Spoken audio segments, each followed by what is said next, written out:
আরও শোনাক নাতিকে কোরালের গল্প। এই ঘরে বসে শুনেছে দাদু গেছে আন্দামান, আর কত কোরাল পড়ে আছে, বেশ গল্প শুনিয়েছে। বাস এবার দাদুকে ছাড়ে না, চলো দাদু কোরাল তোমাকে তুলে নিয়ে আসতেই হবে। আর এদিকে এয়ারপোর্টে কোরাল নিয়ে গেলেই ধরবে। কিন্তু নাতি যখন চেয়েছে দাদু তখন কি করে, মাঝ সমুদ্রে নেমে গিয়ে কোরাল মোরাল সব তুলে নিয়ে এসেছে নাতির জন্য। নাতি বলে কথা। এই দেখো আমরা চলে এসেছি এখন নীল আইল্যান্ডে। আমরা ছিলাম হ্যাভলকে, হ্যাভলক থেকে ক্রুজে চেপে ক্রুজবিদ্ধ অবস্থায় আমি নীল আইল্যান্ড চলে এসেছি। নীল আইল্যান্ড আসার পরে ভরতপুর বিচ, না কি নাম, যদি ভুল করে থাকি ক্ষমা করে দিও, সেই বিচে চলে এসেছি। আমিও কোরাল নিয়ে হাতে বসে আছি। বিভিন্ন ধরনের জায়গায় বিচ আর বিভিন্ন রকম সৌন্দর্য আমাকে এত আকর্ষণ করেছে বলার কথা নয়। আমি একদম বাগরুদ্ধ হয়ে যাচ্ছি সমুদ্র দেখে।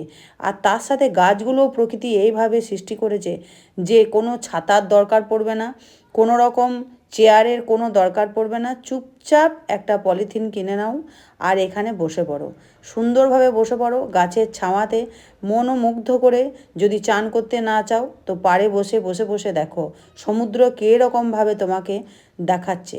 তুমি খালি দেখতে থাকো কত রকম যে রূপ, এক একটা বিচের এক এক রকম রূপ, এক এক রকম সমুদ্রের রূপ আমি দেখলাম। শুধু আমি বসে আছি, আমি চান টান করতে যাই নাই। আর এই যে দোকানে যত রকম খাবার আছে সব রকম আমি টেস্ট করে দেখতে যাচ্ছি যে এটা কেমন খেতে, এটা কেমন খেতে। আমার মনে হয় সমুদ্রে চান করে দাপাদাপি করে হাতে ব্যথা গায়ে ব্যথা না করে সমুদ্রের পাড়ে এরকম গাছের ছাওয়াতে বসে যদি কিছু খাওয়া যায় সেটাই যেন বেশি ভালো। আর সমুদ্র দেখতে থাকো, দেখে দেখে শেষ হচ্ছে না। এই দেখো কলা গাছ, আম গাছ আর নারকেল গাছ অসংখ্য দেখলাম। তার মধ্যে 1500 নারকেল পড়েছিল, তার মধ্যে দুটো তুললাম।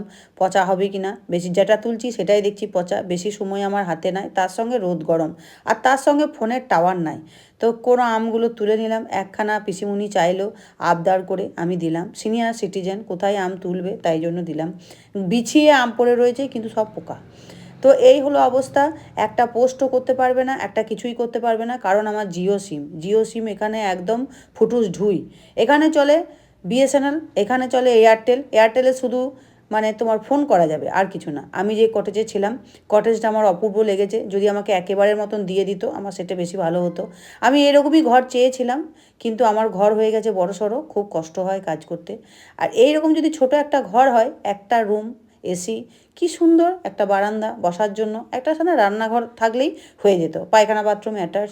দারুণ লেগেছে আমার কটেজটা। নীল আইল্যান্ডের কটেজ দেখে আমি একদম খুব ভালো লেগেছে। হ্যাভলকেরও রুমগুলো হোটেলগুলো খুব ভালো ছিল, আর নীল আইল্যান্ডে আমরা কটেজে আছি সেজন্য আমার বেশি ভালো লাগছে, খুবই সুন্দর লাগছে। তার সঙ্গে খাওয়া